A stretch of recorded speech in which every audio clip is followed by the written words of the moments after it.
The day was perfect. Too perfect.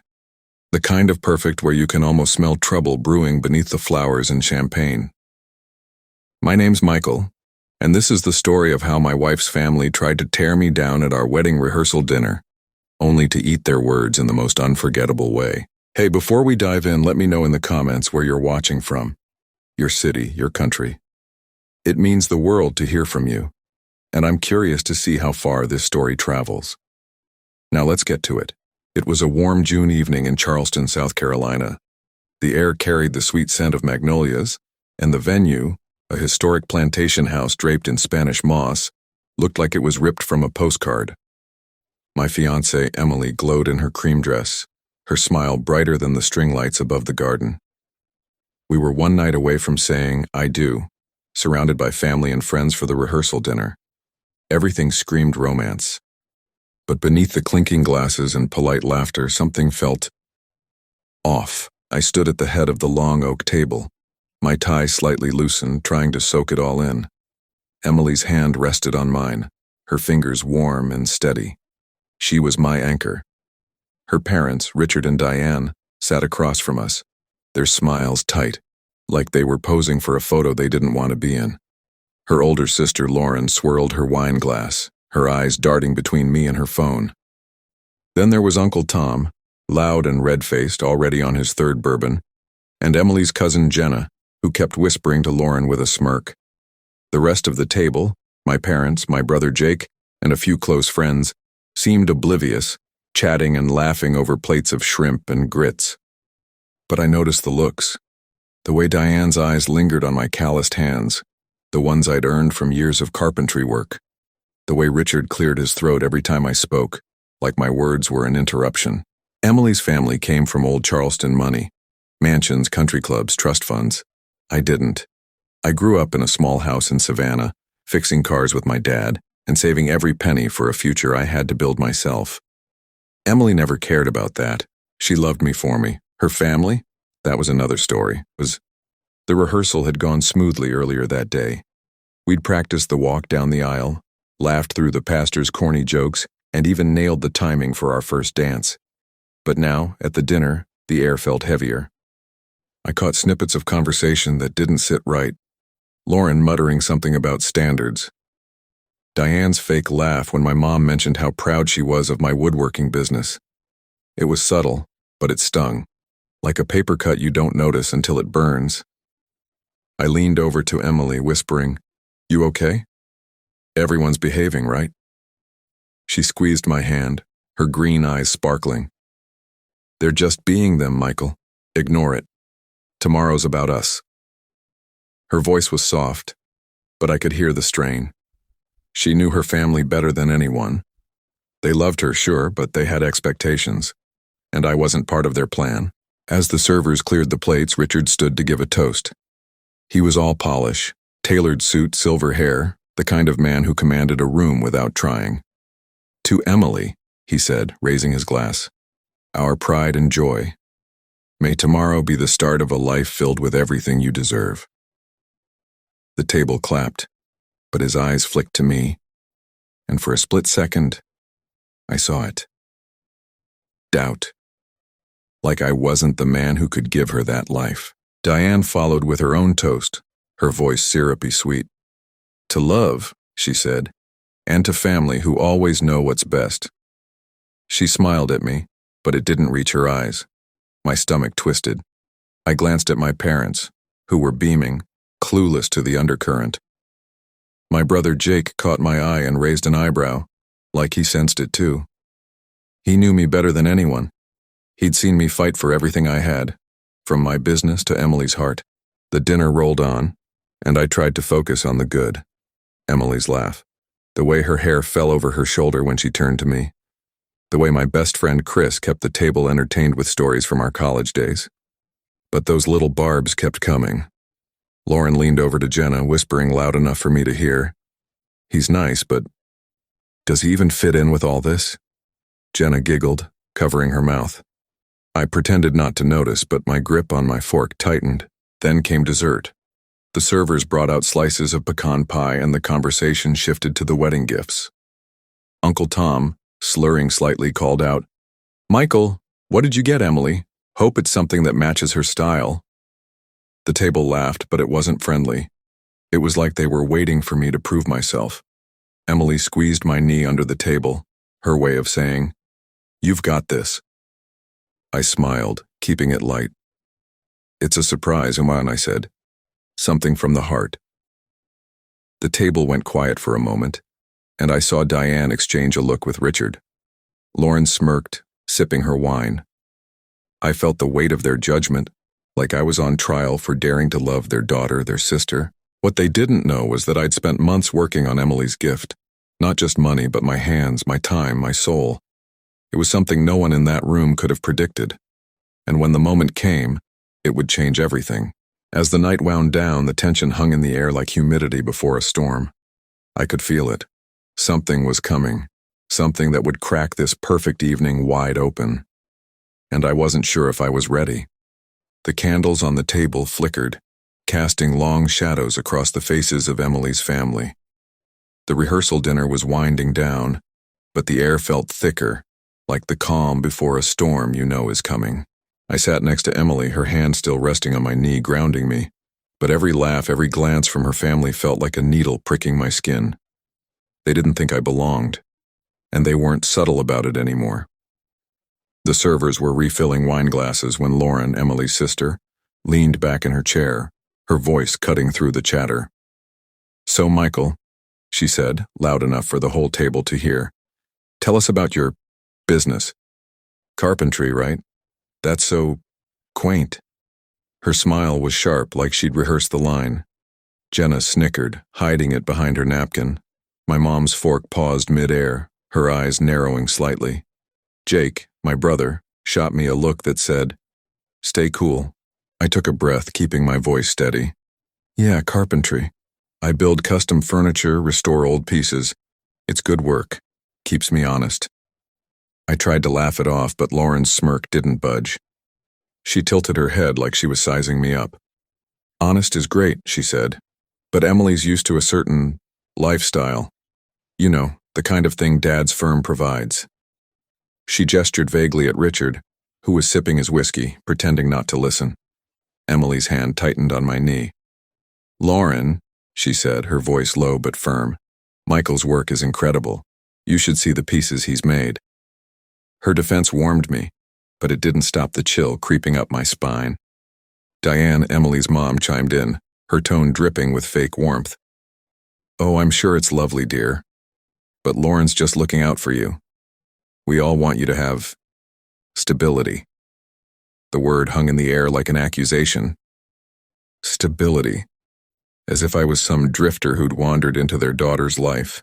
I felt my jaw clench, but I forced a smile. "I appreciate the concern," I said, meeting Diane's eyes. "But Emily and I have our own plans."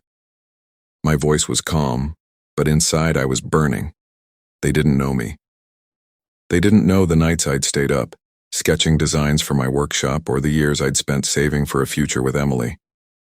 They saw a guy with rough hands and a modest bank account, not the man who loved their daughter more than anything.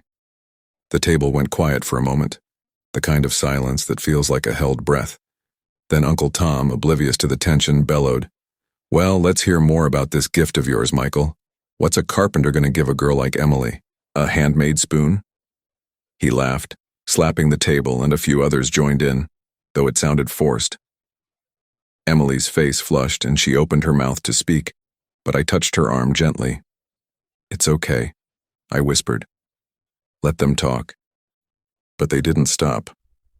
Lauren leaned toward Jenna, not even bothering to lower her voice. "I mean, he brings nothing to the table," she said, her words slicing through the hum of conversation. "Emily's carrying this whole thing. It's embarrassing." Jenna nodded, her eyes flicking to me like she was daring me to react. My heart pounded, and I felt Jake's stare, urging me to keep it together. My parents, bless them, were too busy chatting with Chris to hear, but I caught the hurt in Emily's eyes. She'd heard every word. I wanted to stand up, to call Lauren out right there, but something stopped me. Maybe it was Emily's hand still steady on my knee. Maybe it was the knowledge that tomorrow, at the wedding, I'd have my moment. My gift to Emily wasn't just a thing. It was a statement, a promise. And it would shut them up without me saying a word. The conversation shifted, but the damage was done. Diane started talking about the wedding flowers, her voice overly cheerful, like she was trying to smooth over the cracks. Richard nodded along, but his eyes kept darting to me, like he was waiting for me to prove Lauren right. Even the other guests, friends of Emily's family, people I barely knew, seemed to sense the shift. Their smiles felt forced, their laughter too loud. I could feel the judgment settling over the table like dust. As the servers cleared the dessert plates, Emily leaned close, her voice barely a whisper. "I'm so sorry, Michael, they're being awful." Her eyes were glossy, and I hated seeing her like this, caught between her family and me. "It's fine," I lied, brushing a strand of hair from her face. "Tomorrow's our day. They'll see." She nodded, but I could tell she wasn't convinced. Neither was I, not completely. Then came the moment that pushed everything closer to the edge. Richard stood again, tapping his glass with a spoon. "One last toast," he said, his voice commanding. "To family, to loyalty, to making sure our Emily is taken care of." The words sounded noble, but they landed like a punch. Taken care of, as if I wasn't capable. The table raised their glasses, but the air felt electric, like everyone knew something was about to break.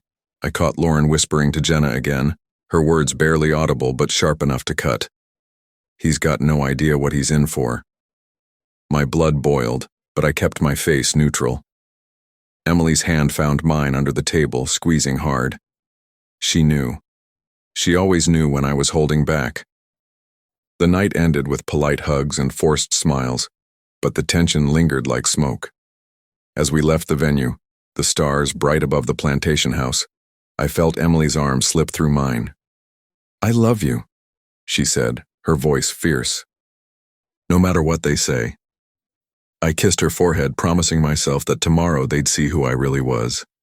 The gift I'd made for her wasn't just for her. It was for all of them. And it was going to change everything. The candles on the long oak table flickered, their soft glow doing little to warm the growing chill in the room. The rehearsal dinner in Charleston, South Carolina, was supposed to be a celebration, but it felt more like a stage for judgment. I sat beside Emily, my fiancée, her hand resting lightly on mine, her touch the only thing keeping me grounded. The clink of glasses and forced laughter filled the air, but beneath it all, I could feel the tension building, like a storm gathering on the horizon. Emily's family had been throwing subtle jabs all night. Her parents, Richard and Diane, with their polished Charleston manners, hadn't said anything outright, but their tight smiles and sidelong glances spoke volumes. Her sister Lauren was less discreet. She sat across from us, swirling her wine, her eyes glinting with something sharp, disdain maybe, or amusement. Next to her, their cousin Jenna mirrored her smirk, whispering just loud enough to make sure I heard. My family, my parents, my brother Jake, and my best friend Chris seemed oblivious, chatting over their plates of shrimp and grits. But I wasn't. Every word, every look, felt like a test I was failing. It started small. Diane, Emily's mom, leaned forward, her voice honey-sweet. "Michael, tell us more about your woodworking. It's so charmingly hands-on." The word charming dripped with condescension, like she was patting me on the head. I forced a smile, my calloused fingers curling under the table. "It's honest work," I said. "I build furniture, restore old pieces, keeps me busy." Lauren snorted softly, not even trying to hide it. "Busy's one thing," she said, loud enough for the table to hear. "But Emily's used to a certain standard, you know, country clubs, vacations in Europe." She waved a hand like my life was a quaint little hobby. Emily's grip on my hand tightened, her voice sharp. "Lauren, stop it. Michael's work is beautiful. You'd know if you bothered to look." Her defense warmed me, but it didn't dull the sting. I could feel the eyes on me. Richard's cool appraisal, Diane's forced smile, even Uncle Tom's bourbon-fueled chuckle. My parents, bless them, were too busy laughing with Chris to notice, but Jake caught my eye, his jaw tight. He knew. He'd seen me fight for everything. My business, my home, Emily's heart. And now I was fighting to prove I belonged at this table. The conversation moved on, but the barbs kept coming. Lauren leaned toward Jenna, her voice carrying just enough to reach me. He's sweet, but he brings nothing. Emily's carrying this whole marriage. Jenna stifled a laugh, her eyes flicking to me, daring me to react. My pulse pounded, but I kept my face neutral, focusing on Emily's hand in mine. She was worth it. She was worth all of it. But those words, he brings nothing, cut deep. They didn't know the sleepless nights I'd spent building my business, or the months I'd poured into Emily's wedding gift, something no amount of money could buy. The servers brought out pecan pie and the talk turned to wedding gifts. Uncle Tom, his face red from bourbon, called out, "Michael, what did you get, Emily? A birdhouse?" The table laughed, but it wasn't kind. It was like they were waiting for me to prove I didn't belong. Emily squeezed my knee, her voice soft. "Ignore them." I nodded, forcing a grin. "It's a surprise," I said. "Something special." Lauren raised an eyebrow, sipping her wine. "Special," she repeated, like it was a joke. Diane chimed in, her tone syrupy. "I'm sure it's thoughtful." The word landed like a slap. I wanted to fire back, to tell them about the gift I'd crafted with my own hands, the one that would show them who I really was. But I held back. Tomorrow, at the wedding, they'd see. They'd all see. For now, I let them talk, let their words pile up like kindling. Every smirk, every whisper was fuel for what was coming. As dessert plates were cleared, Richard stood, tapping his glass.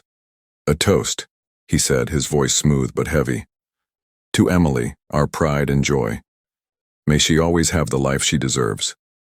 The table raised their glasses, but his eyes locked on mine, and I saw it. Doubt. Like I wasn't enough. Like I'd never be enough. The applause felt hollow, and I caught Lauren whispering to Jenna again, her words sharp. "He's in over his head." My blood boiled, but Emily's hand kept me steady. She leaned close, her voice fierce. "I love you, Michael. They're wrong about you." I kissed her forehead, my heart racing. "I know," I said, but inside I wasn't so sure. The weight of their judgment pressed down, and I could feel the room closing in.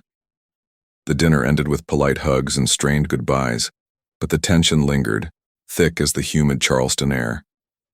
As we stepped outside, the stars bright above the plantation house, Emily slipped her arm through mine. "Tomorrow's our day," she said, her voice steady but her eyes worried. I nodded, promising myself that her family's words wouldn't define me.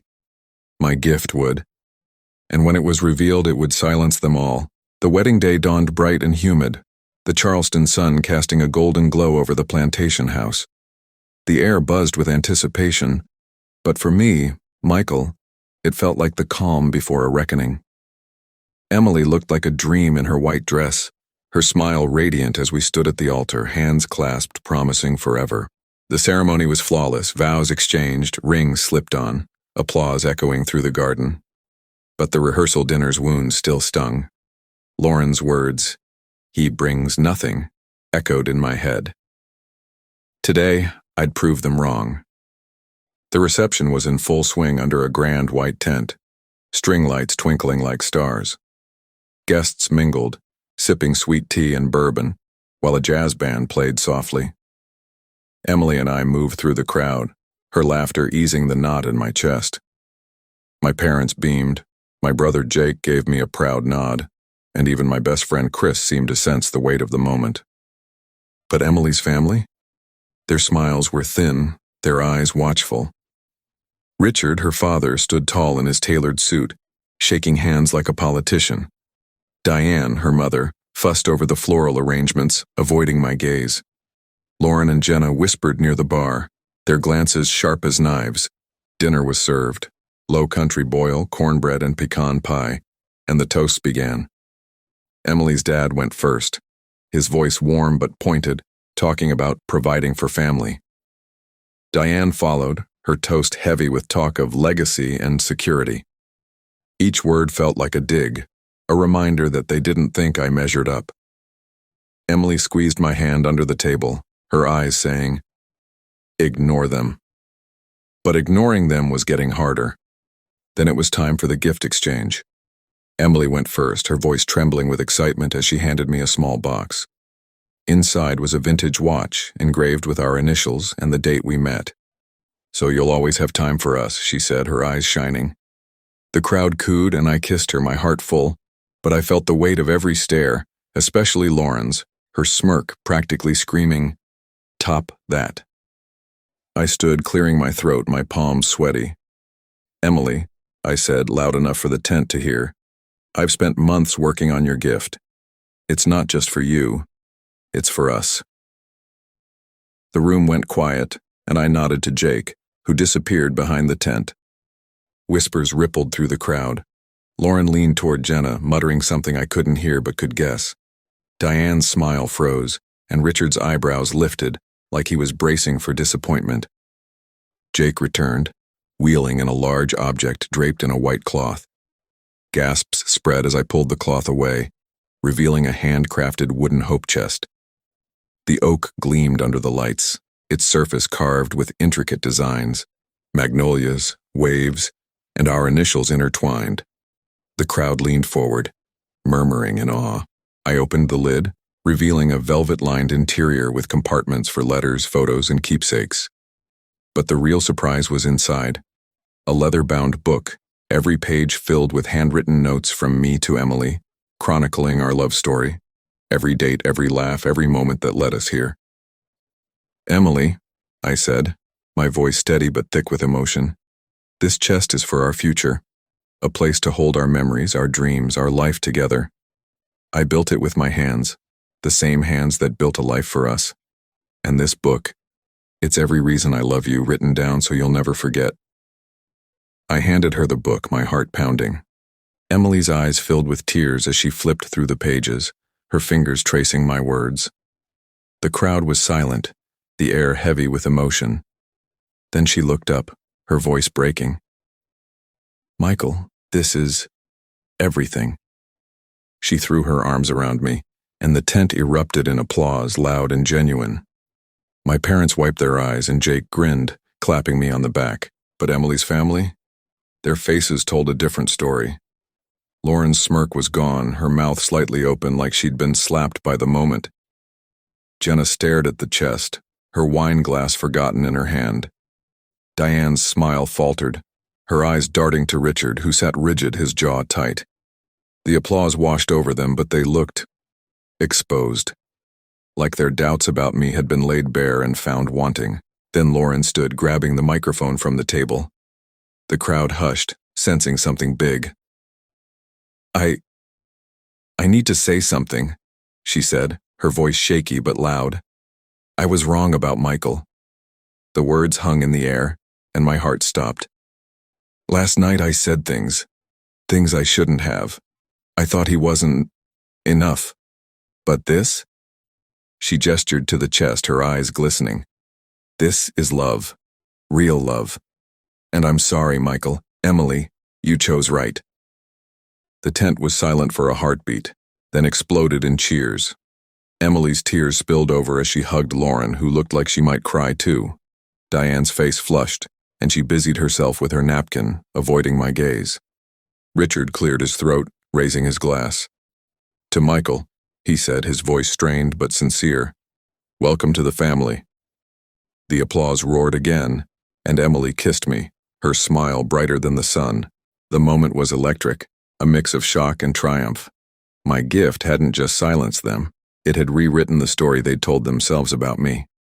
But the night wasn't over, and the fallout was just beginning. The applause still echoed in the tent, the weight of Lauren's apology hanging heavy in the Charleston air. I stood beside Emily, her hand in mine, the handcrafted hope chest glowing under the string lights. My gift had silenced her family's doubts. He brings nothing, and turned their judgment into awe. But the moment wasn't just victory. It was raw, exposing truths that lingered like the scent of jasmine in the night. Emily's eyes shone with tears as she hugged Lauren, their embrace mending a fracture I hadn't realized ran so deep. The crowd buzzed, some wiping their eyes, others whispering about the chest, the book, Lauren's words. My parents sat beaming, my mom's hand clutching my dad's, pride radiating from them. Jake, my brother, gave me a nod that said, "You showed them." Chris, my best friend, raised his glass, his usual grin softened by the moment. But Emily's family? They were unraveling. Lauren sank into her seat, her face flushed, her confidence replaced by vulnerability. Jenna, her cousin, stared at her plate, her smirk gone, her hands twisting her napkin. Diane, Emily's mom, forced a smile, but her eyes betrayed discomfort, darting to Richard, who sat stiff, his jaw tight. The applause had stripped them bare, their doubts about me exposed to the crowd. The silence that followed was heavy, like the moment before thunder. Emily turned to me, her voice a whisper. "Michael, you did it." Her smile was fierce and she kissed me, her lips warm against the cool night. The crowd cheered, a wave of support washing over us. But I knew this wasn't the end. Lauren's apology was a crack in the wall, but walls don't fall in a single night. As the band played our first dance, Emily's head rested on my shoulder, and for a moment the world was just us. But I felt their eyes, Diane's tight smile, Richard's cool stare, Lauren's averted gaze. Guests whispered, marveling at the chest, at Lauren's speech. "She said what last night?" one woman murmured. "And now this? That's redemption." The night rolled on, laughter and bourbon flowing, but the tension with Emily's family lingered like humidity. Later, Diane approached, her voice careful. "Michael, the chest is stunning. You're talented."